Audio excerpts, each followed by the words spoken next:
Sarah Martinez stood in front of the mirror in the honeymoon suite, carefully removing her wedding earrings. The day had been perfect. 300 guests, white roses everywhere, and her dream dress that made her feel like a princess. She could still hear the echoes of laughter and music from the reception downstairs.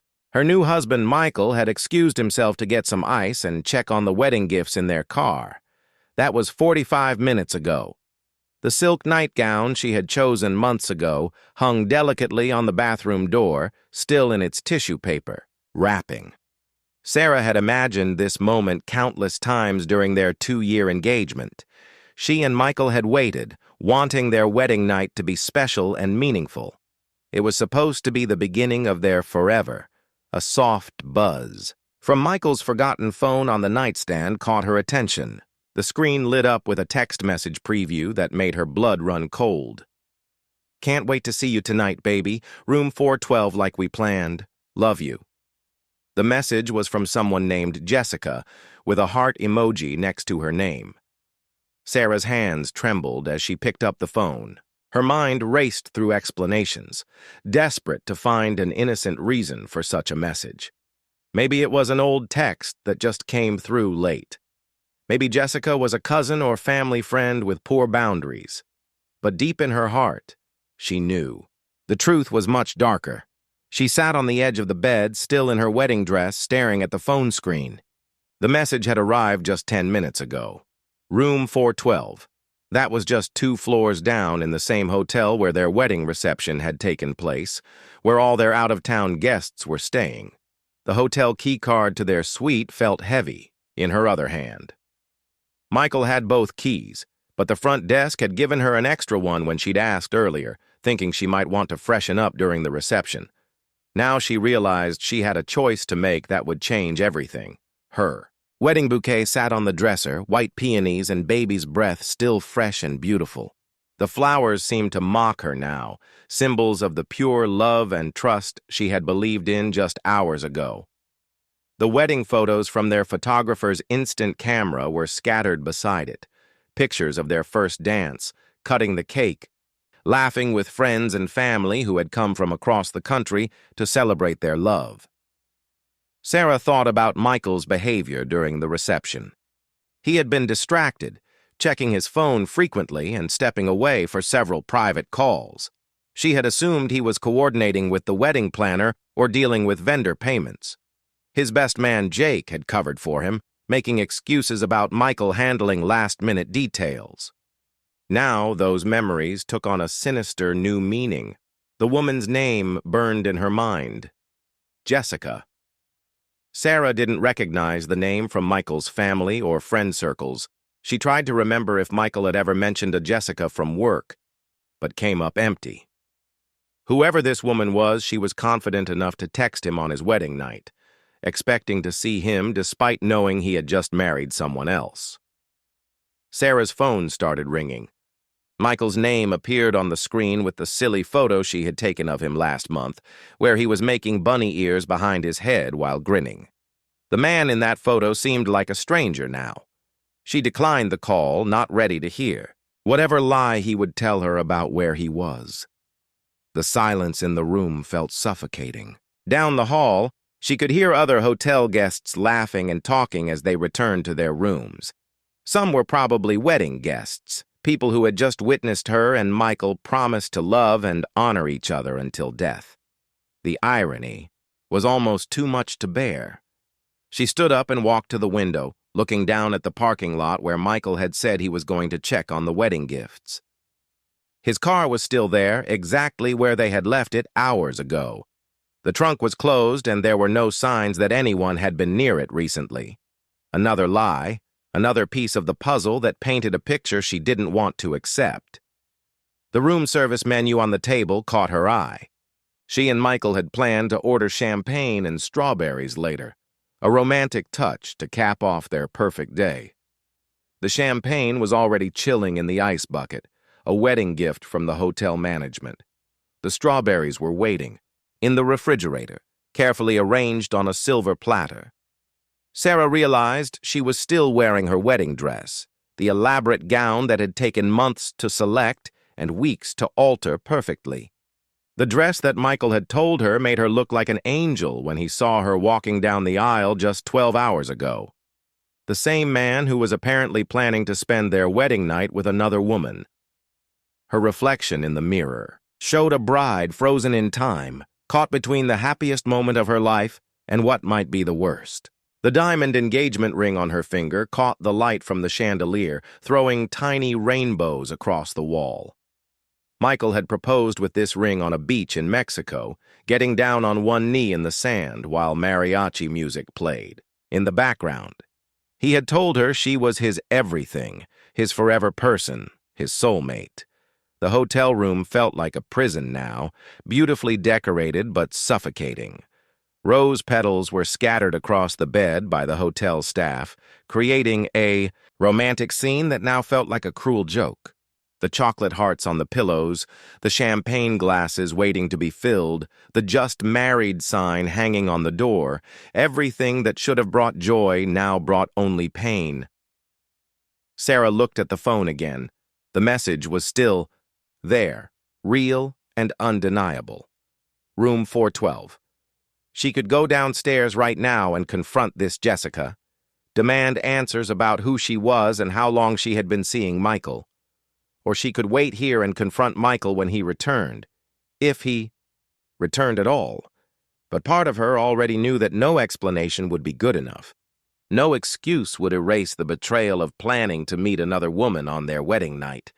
The foundation of trust that their entire relationship was built on had cracked beyond repair in the span of a single text message. The clock on the nightstand showed 11:47 p.m. Their wedding night was slipping away, and with it the future she had imagined they would build together. Sarah's bare feet made no sound on the carpeted hotel hallway as she made her way toward the elevator. She had changed out of her wedding dress into jeans and a sweater, but her hair was still pinned up with the pearl clips her mother had worn on her own wedding day 40 years ago. The irony wasn't lost on her that she was wearing family heirlooms while potentially destroying her new family before it had even begun. The elevator ride to the 4th floor felt endless. Her reflection in the polished metal doors showed a woman who looked nothing like the radiant bride from just hours earlier. Her makeup was smeared from crying, and her hands shook as she clutched the hotel key card she had taken from Michael's wallet. Room 412 was at the end of the hallway, and as she approached, Sarah could hear voices inside. A woman's laugh, light and carefree, followed by Michael's familiar chuckle. The sound hit her like a physical blow. Her husband of less than 24 hours was laughing with another woman while she stood alone in a hotel hallway, her world falling apart. She pressed her ear to the door, knowing she was crossing a line but unable to stop herself. The voices were clearer now. The woman was telling Michael about how beautiful the wedding ceremony had been, how lucky Sarah was to have such a devoted husband. The cruelty of the words made Sarah's stomach turn. This woman had been at their wedding, had smiled at Sarah, and congratulated her, all while planning to steal the groom on his wedding night. "I can't believe we pulled this off," Michael's voice came through the door. "Sarah has no idea. She's probably upstairs right now waiting for me like the perfect little wife she thinks she's going to be." Sarah had to bite her lip to keep from crying out loud. The man she had promised to love forever was mocking her just floors below their honeymoon suite. She fumbled for her phone and started recording, her hands shaking so badly she almost dropped. What about tomorrow?" the woman asked. "She's going to expect you to be the loving husband on the honeymoon." "Jessica, baby, we've talked about this," Michael replied. "The honeymoon is just a week. When we get back, I'll figure out how to end things with Sarah. Her father invested too much money in my business for me to divorce her right away. I need at least 6 months to secure the contracts and move the money around." The recording on Sarah's phone captured every word. Her father had indeed invested $200,000 in Michael's construction company as a wedding gift, money that was supposed to help them build their future together. Now she understood that the money was the real reason Michael had married her at all. 6 months is a long time to pretend, Jessica said, and Sarah could hear the pout in her voice. "It'll go by fast," Michael assured her. "And think about what we'll have after. The business will be stable. We'll have the money to start fresh somewhere new. Maybe California, like we talked about. We can have that beach house, the life we really want." Sarah's knees nearly gave out. They had planned this betrayal in detail, mapping out not just tonight but their entire future together, a future built on lies and stolen money. The beach house Michael was describing was the same one he had shown her in magazine articles, claiming it was their dream home they would buy together someday. The voices moved closer to the door, and Sarah realized they might be preparing to leave the room. She quickly backed away and hid behind the ice machine at the end of the hall, her heart pounding so loudly she was sure they would hear it. The door opened, and Michael stepped out first, looking nothing like a man who should be guilty or ashamed. He was wearing the casual clothes he had changed into after the reception, and his hair was messy in a way that left no doubt about what had been happening in that room. Jessica followed, a petite brunette in her 20s who Sarah recognized as one of the hotel event coordinators. She had helped set up their wedding ceremony that very morning. "Same time tomorrow?" Jessica whispered, standing on her toes to kiss Michael's cheek. "Definitely," he replied, pulling her close for a longer kiss. "Sarah will be at the spa most of the day getting ready for our flight. We'll have hours." They were planning to continue their affair during the honeymoon preparations. Sarah watched her husband embrace another woman in the same hotel where their wedding guests were sleeping, where her parents and grandparents were dreaming of the happy marriage they thought their daughter had just begun. After Jessica disappeared into the stairwell, Michael headed for the elevator. Sarah waited until she heard the doors close before emerging from her hiding place. She needed more evidence, more proof of the extent of their betrayal. Using the key card she had taken from Michael's wallet, she slipped into room 412. The room told the story of their affair in intimate detail. 2 wine glasses sat on the table, lipstick marks on both rims. The bed was unmade, rose petals scattered across the sheets in a cruel mirror of the romantic scene that had been prepared in her own honeymoon suite. A digital camera sat on the dresser, and when Sarah turned it on, she found dozens of photos of Michael and Jessica together, dating back months. The pictures showed them at restaurants Sarah recognized, places where Michael had claimed to be meeting with business clients. There were photos of them at the beach house he had shown her in magazines, Jessica wearing a diamond bracelet that looked suspiciously similar to one that had gone missing from Sarah's jewelry box last month. The timestamps on the photos revealed an affair that had been going on for nearly a year, throughout their entire engagement. A notebook beside the bed contained handwritten plans in Jessica's neat script. Pages of details about how they would stage Michael's gradual disillusionment with married life, how they would manipulate Sarah's father into investing more money in the business, and how they would eventually disappear together with the funds. There were even backup plans in case Sarah became suspicious, including ways to make her doubt her own sanity and perception. Sarah photographed every page, every picture, every piece of evidence she could find. Her phone memory filled up with documentation of the most elaborate betrayal she could have imagined. This wasn't a moment of weakness or a mistake driven by cold feet about marriage. This was a calculated con game with her heart, her family's money, and her entire future as the stakes. A receipt in the trash revealed that Michael had paid for the hotel room 3 weeks ago, long before their wedding. He had been planning this betrayal since before they had even sent out their invitations. The woman who had helped coordinate their dream wedding had been conspiring to destroy it from the very beginning. When Sarah finally returned to her own room, she found Michael there, casually watching television in his pajamas. He looked up at her with a smile that now seemed completely fake. "There you are, beautiful," he said, patting the bed beside him. "I was wondering where you went. Ready for our wedding night?" The casual way he could transition from betraying her to attempting intimacy made her feel physically sick. She realized that everything about their relationship had been performance on his part, every loving word and gesture calculated to serve his ultimate goal of financial gain. "Where were you earlier?" Sarah asked, testing to see if he would tell the truth. "Even now. Just dealing with some last-minute stuff downstairs," Michael replied smoothly. "You know how it is with weddings, always something to handle. But now it's just us, baby. Just you and me. Forever." The word forever sounded like a lie wrapped in honey. Sarah looked at her husband, this man she thought she knew completely, and realized she was staring at a complete stranger who had been wearing Michael's face for over 2 years. The next morning arrived with cruel brightness streaming through the honeymoon suite windows. Sarah had spent the night pretending to sleep, while Michael snored peacefully beside her, apparently unburdened by guilt or conscience. She had made her decision somewhere around 3 in the morning, staring at the ceiling while her husband dreamed peacefully next to her.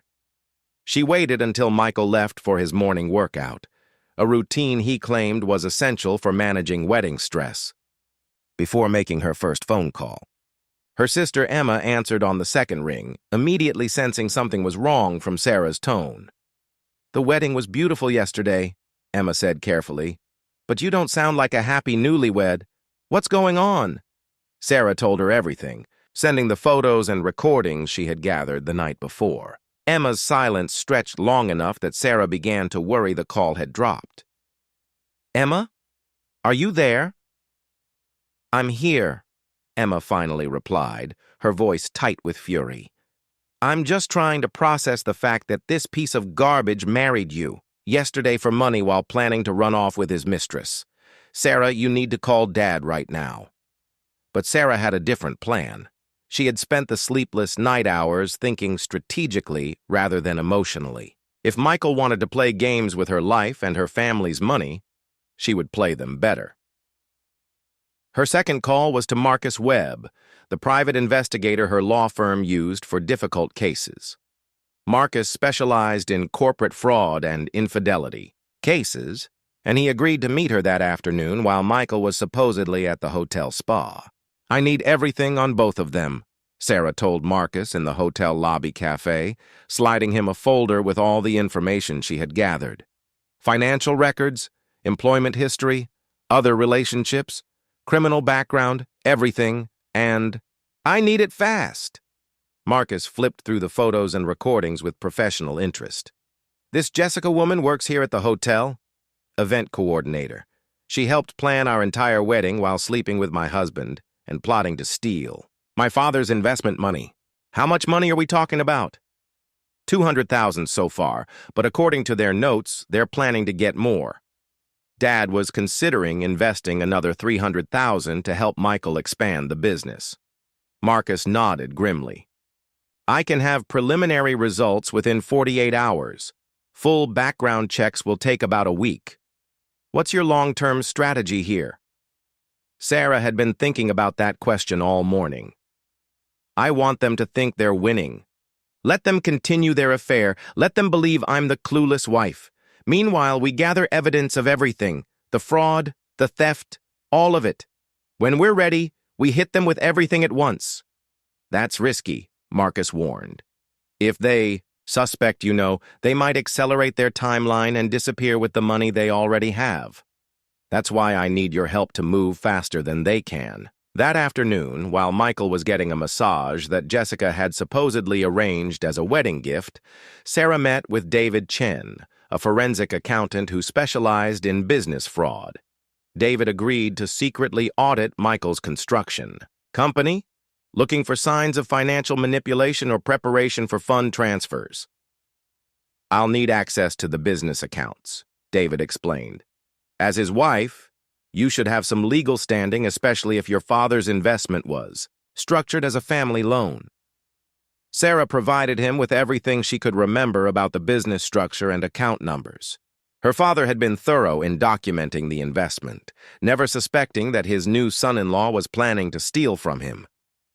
By evening, Sarah had assembled a team of professionals working to expose Michael's fraud. She returned to the IE. honeymoon suite with shopping bags full of lingerie and spa products, playing the role of the happy new bride preparing for their upcoming honeymoon trip. Michael greeted her with enthusiasm that now seemed completely manufactured. "How was your day, beautiful? Ready for Paris tomorrow?"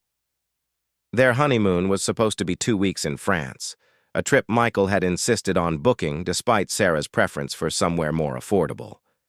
Now she understood why he wanted them out of the country. It would give Jessica time to transfer funds and possibly disappear, making their scheme much harder to trace. "I can't wait," Sarah lied smoothly. "Did you get everything handled with the business while I was shopping?" "Just a few loose ends," Michael replied. "Nothing for you to worry about. Jake is going to handle the day-to-day operations while we're gone." Jake, his best man, was apparently also part of the conspiracy. Sarah made a mental note to have Marcus investigate him as well. She was beginning to realize that Michael's betrayal extended far beyond a simple affair. This was an organized scheme involving multiple people, all designed to defraud her family. That night, Michael suggested they go down to the hotel bar for drinks to celebrate their last night before the honeymoon. Sarah agreed, curious to see if Jessica would appear. Sure enough, the event coordinator made a point of stopping by their table to wish them well on their trip. "You two are such a beautiful couple," Jessica gushed, her performance Oscar-worthy in its sincerity. "I hope you have the most romantic time in Paris." Sarah watched the interplay between her husband and his mistress, noting the subtle signals they exchanged. A brush of fingers when Jessica handed Michael a business card supposedly for a Parisian restaurant recommendation. The way Jessica's eyes lingered on Michael's face while she spoke to Sarah. The casual mention of her own upcoming vacation to California, the same destination Michael had mentioned in their recorded conversation. "Jessica has been so helpful with all the wedding arrangements," Michael said, his arm around Sarah's waist in a possessive gesture that now made her skin crawl. "We really couldn't have done it without her." "It was my pleasure," Jessica replied, looking directly at Sarah with what appeared to be genuine warmth. "Taking care of couples on their special day is what I live for." The audacity was breathtaking. This woman had spent months planning to destroy Sarah's marriage while simultaneously helping to plan the wedding ceremony. She had looked Sarah in the eye dozens of times during the wedding planning process, knowing that she was going to sleep with the groom on his wedding night. Later, when they returned to their room, Sarah excused herself to the bathroom and sent Marcus a text with Jessica's full name and employee information. She also forwarded him photos of the business card Jessica had given them, suspecting it might contain some kind of coded message or contact information for their plans.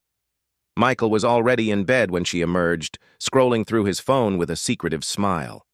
Sarah pretended not to notice, but she could see he was texting someone, his fingers moving quickly across the screen. "Who are you texting so late?" she asked casually. "Just Jake," Michael replied without looking up. "Making sure he understands. What needs to be done while we're away?" Another lie, but Sarah simply nodded and climbed into bed beside him. She had become an expert at pretending normalcy while her world crumbled around her. The skills she used in court to maintain composure under pressure were serving her well in this personal crisis. As Michael fell asleep, Sarah stared at the ceiling and thought about their flight to Paris the next evening.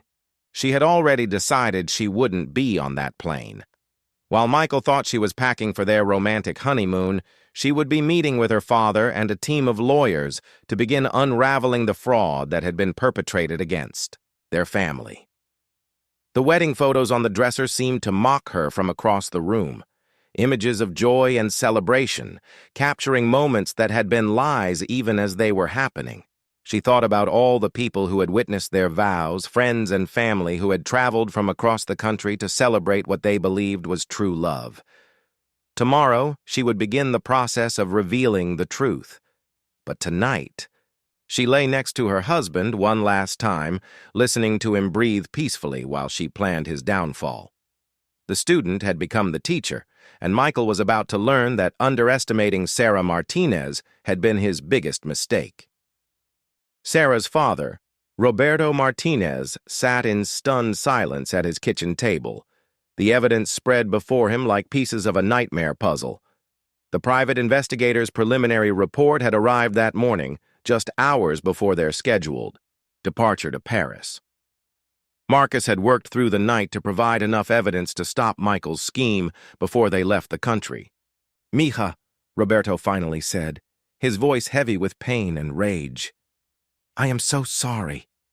This man, this criminal, I welcomed him into our family. I gave him my money, my trust, my daughter's future." Sarah reached across the table and took her father's weathered hands in hers. At 62, Roberto had built a successful restaurant chain from nothing, working 18-hour days to provide for his family. The $200,000 Michael had stolen represented years of sacrifice and careful saving. "It's not your fault, Papa. He fooled all of us, but we're going to stop him." Emma burst through the kitchen door, her laptop bag slung over her shoulder. As a financial advisor, she had spent the morning analyzing the forensic accountant's initial findings. Her face was grim as she opened her computer on the table.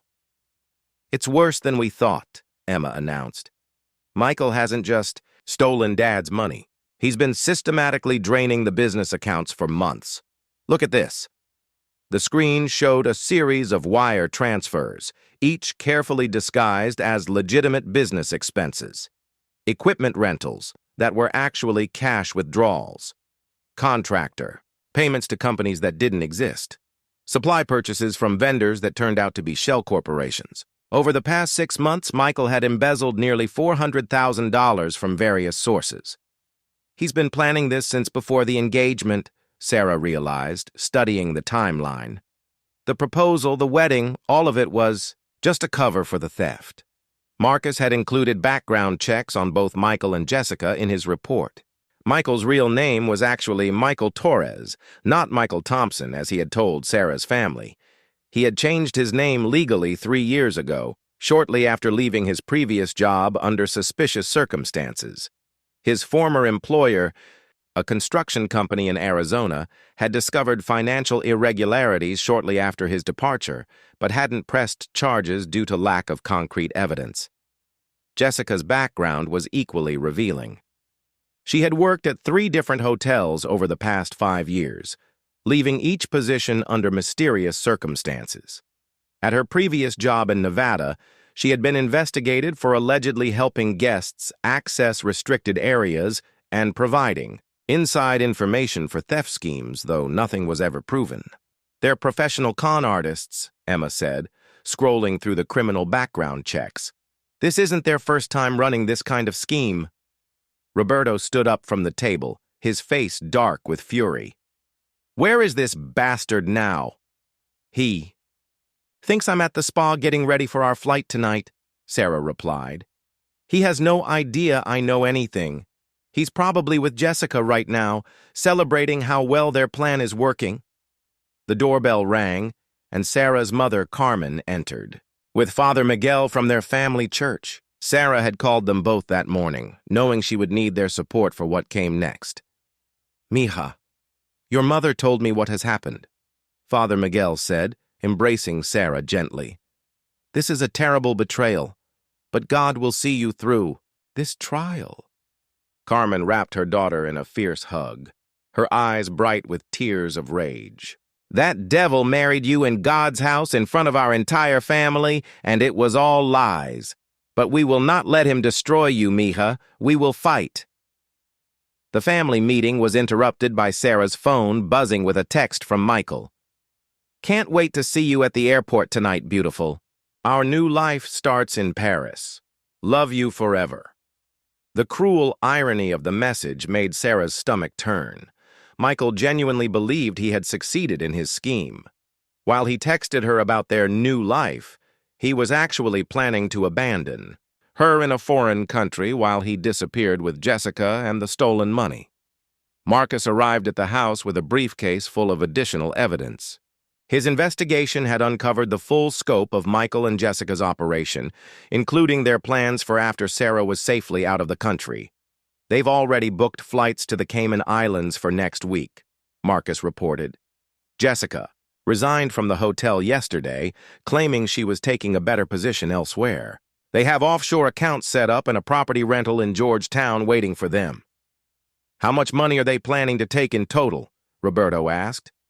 Based on the business projections and your planned additional investments, probably. Close to $800,000 by the time they're finished. They were going to let Sarah discover the business failure while she was in Paris, making it look like Michael was as much a victim as she was. Emma pulled up flight records on her laptop.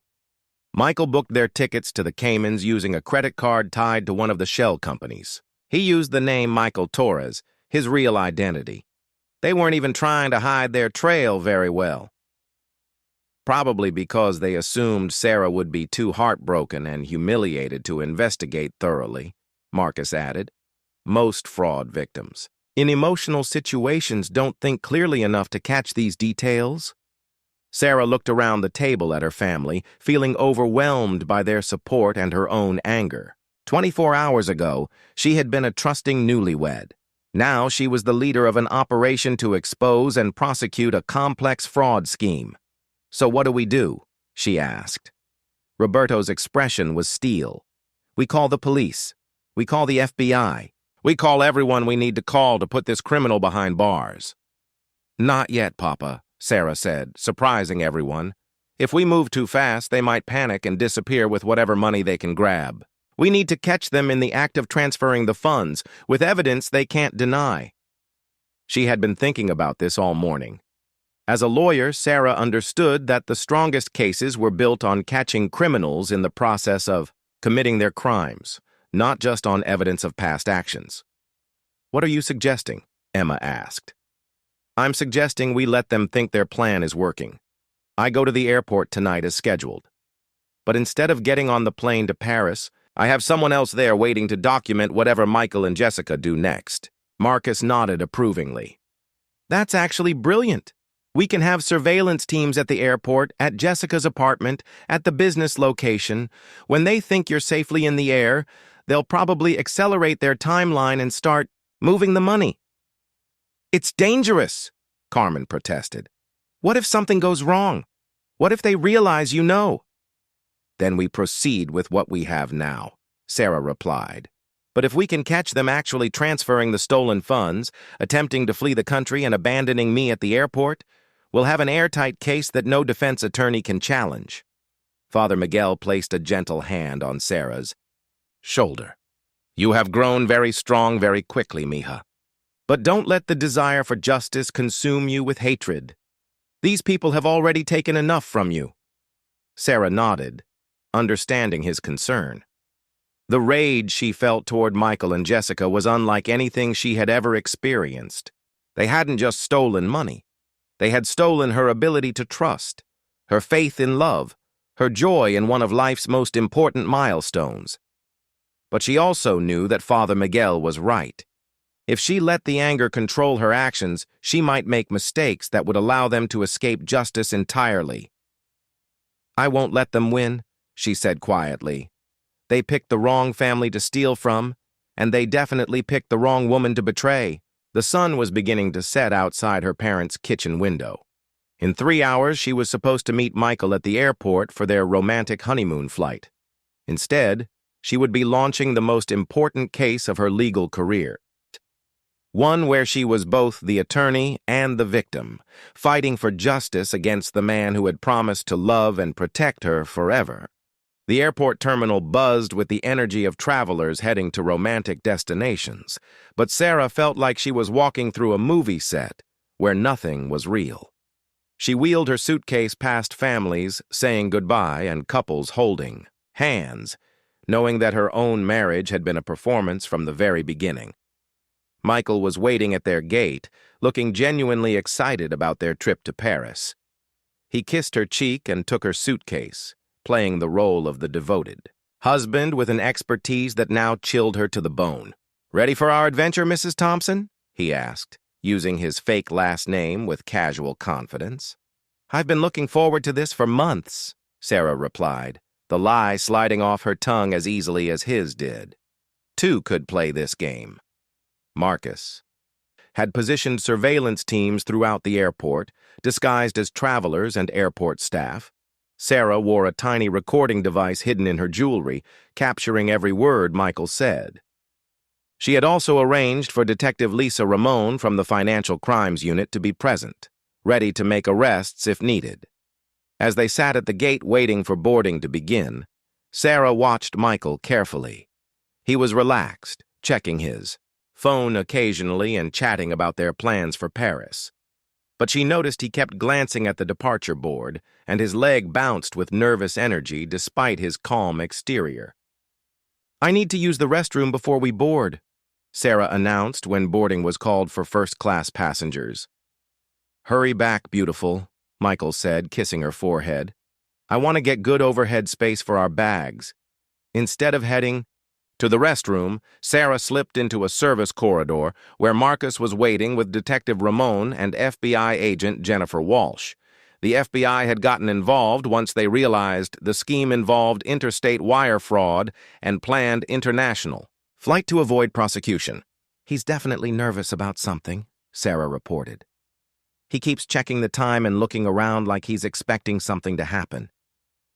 Through the corridor window, they could see Michael at the gate. He had his phone pressed to his ear, speaking urgently to someone. His relaxed demeanor had completely disappeared. "That's probably Jessica," Agent Walsh said, adjusting the radio in her earpiece. "Our team at the hotel reports she checked out this morning and hasn't been seen since. She's not at her apartment either." Detective Ramon frowned. "If they're starting to move earlier than expected, we might need to move in now." But Sarah shook her head. "Give it 5 more minutes. Let's see what happens when boarding starts and I don't come back." They watched through the window as the gate agent began calling boarding groups. Michael looked around frantically for Sarah, his phone glued to his ear. When her boarding group was called and she still hadn't returned, his mask of calm completely slipped. Sarah Martinez, please report to Gate 47. The announcement echoed through the terminal. Michael approached the gate agent, gesturing wildly. Even from a distance, they could see his growing panic. He was realizing that his carefully planned scheme was falling apart, but he didn't yet understand how or why. Sarah's phone buzzed with frantic texts from Michael. "Where are you? They're about to close the doors." "Sarah, please answer. The plane is leaving." "Something's wrong. Call me right now." "Now we move," Agent Walsh decided. "Teams 1 and 2 close in on the suspect at Gate 47. Team 3, status on Jessica Morrison?" Still no visual on Jessica, came the response through the radio. "But we have activity at the storage unit she rented last week. Looks like someone's moving boxes." Perfect timing. While Michael panicked at the airport, Jessica was apparently moving their stolen goods and preparing for their escape. Sarah watched through the window as FBI agents approached Michael from multiple directions. He was still at the gate counter, arguing with the airline staff about holding the plane. The moment he spotted the agents, his face went completely white. "Michael Torres," Agent Walsh said, stepping out from the service corridor with Sarah beside her. "FBI, you're under arrest for wire fraud, money laundering, and conspiracy to commit theft." Michael's eyes locked onto Sarah's face, and she saw the exact moment he realized his entire scheme had collapsed. The confusion, the panic, the desperate calculation as he tried to figure out how much she knew and when she had figured it out. "Sarah, what's going on?" he asked, still trying to maintain his innocent act even as the handcuffs clicked around his wrists. "There's been some mistake. We need to catch our flight." "The only mistake was trusting you," Sarah replied, her voice steady despite the emotion churning inside her. "I know about Jessica, Michael. I know about the money, the fake business expenses, the shell companies, all of it." His face crumpled as the full weight of his exposure hit him. "How long have you known?" "Since our wedding night, when Jessica texted you about meeting in room 412. Michael closed his eyes, realizing that his arrogance had been his downfall. "You've been playing me this whole time." the same way you played me for 2 years. Detective. Ramon's radio crackled with an update. Team 3 has Jessica Morrison in custody at the storage facility. She was loading suitcases full of cash and documents into a rental car. Looks like they were planning to drive to Mexico instead of flying to the Caymans.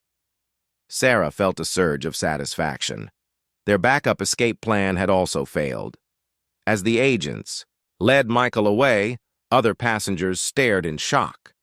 The romantic couple they had seen checking in together had turned into a fraud arrest that would probably make the evening news. Sarah could hear whispered conversations and see people pointing, but she no longer cared about public embarrassment. The truth was more important than appearances. Agent Walsh handed Sarah a business card as they walked toward the airport security office. You'll need to come in tomorrow to give a full statement, but I want you to know that your evidence and strategy made this case airtight. Most people in your situation would have been too emotional to think this clearly. I had good motivation, Sarah replied. They didn't just steal money. They stole 2 years of my life and made me doubt my ability to judge people I care about. In the security office, Sarah called her father with the news. Roberto's voice shook with relief and pride when she told him about the arrests. Mija, you are stronger than I ever imagined. Your grandmother would be so proud of how you handled this. Sarah thought about her grandmother Elena, who had fled an abusive marriage in Mexico with nothing but her children and the clothes on her back. Elena had always told her granddaughters that women in their family were survivors, fighters who didn't let anyone destroy their futures. The money, Papa? Did they recover Dad's investment? Agent Walsh overhead and nodded. We found most of it. Between the cash at the storage unit and the business accounts we froze, we should be able to recover about 80% of what was stolen. The rest might take time, but we're optimistic. Emma arrived at the airport an hour later to drive Sarah home. As they sat in the parking garage, Sarah finally allowed herself to cry. Not from sadness, but from exhaustion and relief. The past 48 hours had been the most intense of her life. What happens now? Emma asked gently. Now I figure out how to rebuild my life without the person I thought I was going to spend it with, Sarah replied. I need to file for annulment, probably change my name back, definitely get some therapy to process all of this. And professionally? Sarah had been thinking about that too. I think I want to specialize in fraud cases, help other people who've been betrayed the way I was. This experience taught me things about investigation and evidence gathering that law school never could. As they drove home through the city lights, Sarah felt something she hadn't expected. Hope. Michael and Jessica had tried to destroy her life, but instead they had revealed strength she didn't know she possessed. They had intended to leave her broken and humiliated in a foreign country, but she had turned their own scheme against them. Her phone buzzed with a text from an unknown number. This isn't over. You ruined everything. I'll make you pay for this. Sarah showed the message to Emma, who immediately called Detective Ramon. Within minutes, they had confirmation that the message came from Jessica's phone, adding witness intimidation to her. Growing list of charges. She really doesn't understand who she's dealing with, Emma said grimly. Sarah smiled for the first time in days. No, she doesn't. But she's about to learn. The woman who had walked down the aisle 3 days ago, trusting everyone and believing the best in people, was gone forever. In her place was someone harder, smarter, and infinitely more dangerous to anyone who tried to take advantage of her family. Michael. And Jessica had stolen her innocence, but they had also forged her into exactly the kind of person who would make sure they faced full consequences for their crimes. Their betrayal had backfired in the most spectacular way possible.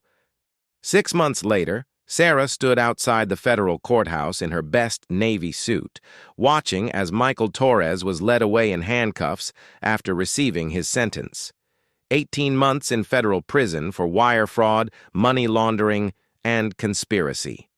Jessica Morrison had received 12 months, having cooperated with prosecutors in exchange for a reduced sentence.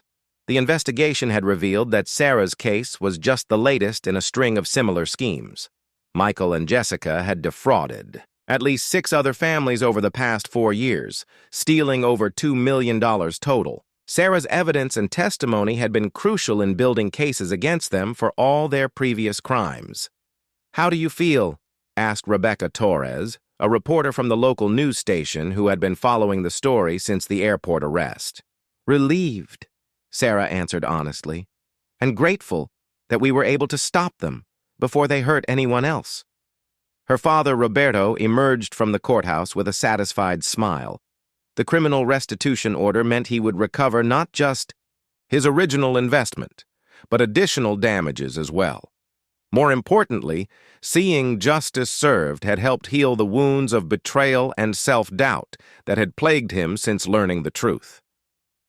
"Mija, your grandmother Elena is watching from heaven and cheering," he said, embracing his daughter. "You turned this devil's scheme back on him completely." Detective Ramon joined them on the courthouse steps, carrying a thick file folder. The investigation had grown far beyond Sarah's case as other victims came forward with similar stories. Michael's pattern of targeting women from financially stable families had been consistent across multiple states. "We couldn't have built this case without you," Detective Ramon told Sarah. "Your decision to gather evidence instead of confronting them immediately made all the difference. Most people would have been too angry to think strategically." Sarah had testified in court about those crucial 48 hours between discovering the betrayal and exposing it. The prosecutors had used her recordings and photographs as key evidence, showing the jury exactly how calculated and cruel the scheme had been. During the trial, she had learned even more disturbing details about Michael's deception. The beach house photos she had found weren't even of a real property. They were stock images Jessica had printed from vacation rental websites. The business expansion plans Michael had shown her father were completely fabricated. Even his supposed construction expertise was largely fictional. He had worked briefly for legitimate companies, but never in the management roles he claimed. "What's next for you?" Rebecca asked, still recording their conversation for the evening news. "I'm opening my own practice," Sarah announced, specializing in fraud investigation and victim advocacy. "I want to help other people who've been betrayed the way I was." She had spent the past 6 months completing additional training in forensic accounting and financial crimes investigation. Her experience with Marcus Webb had inspired her to develop expertise that went beyond traditional legal practice. She wanted to catch criminals like Michael and Jessica, not just prosecute them after the damage was done. Emma arrived with coffee for everyone, having taken time off from her own work to attend the sentencing hearing. The past months had brought the sisters closer together as they worked to rebuild Sarah's life and establish her new career direction. "The Martinez Fraud Investigation Services has a nice ring to it," Emma said with a smile. "You already have 3 clients lined up, and that's before you've even officially opened." Word of Sarah's success in exposing Michael's scheme had spread through legal and law enforcement circles.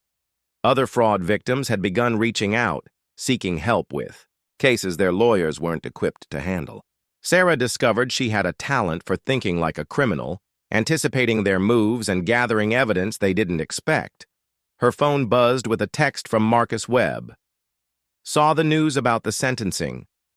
Congratulations on a job well done. Let me know when you're ready to discuss that partnership we talked about." Marcus had been instrumental in her decision to specialize in fraud investigation. His private investigation firm handled cases across the Southwest, and he had offered to mentor her in building a practice that combined legal expertise with investigative skills. As they walked to their cars, Sarah reflected on how completely her life had changed. 6 months ago, she had been a trusting newlywed planning a future with a man she thought she knew. Today, she was a business owner with a reputation for taking down sophisticated fraudsters. The personal cost had been significant. She still struggled with trust issues and had declined several invitations for dates, not ready to risk her heart again. Therapy had helped her process the trauma of betrayal, but she knew it would take time to fully heal from the emotional damage Michael had caused. "Any regrets?" Detective Ramon asked as they reached the parking garage. Sarah considered the question seriously. "About exposing them?" "None." "About trusting Michael in the first place?" She paused, thinking about the lessons learned. "No regrets about that either. The alternative would be to never trust anyone again. And that's no way to live."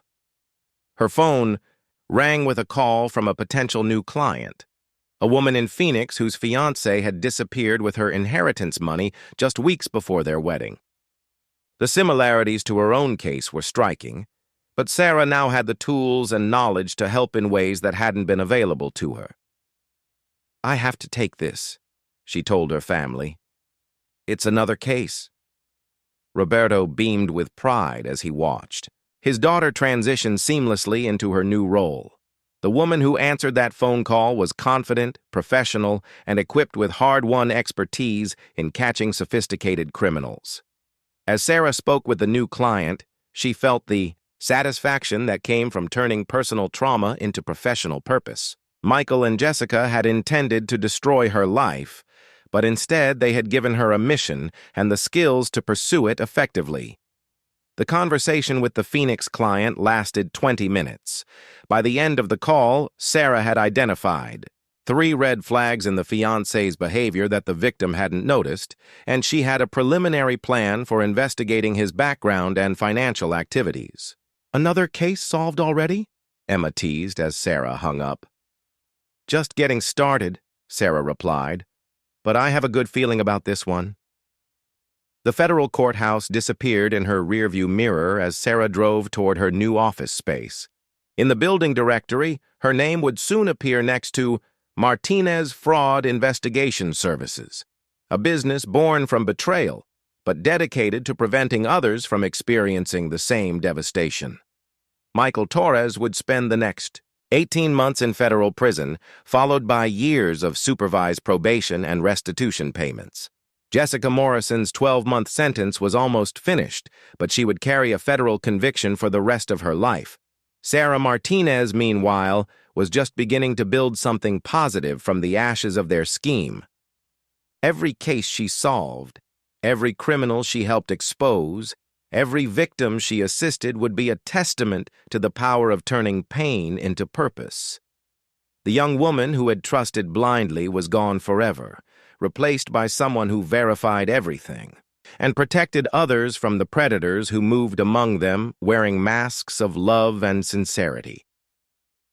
Michael and Jessica had created their own nemesis, and she was just getting started.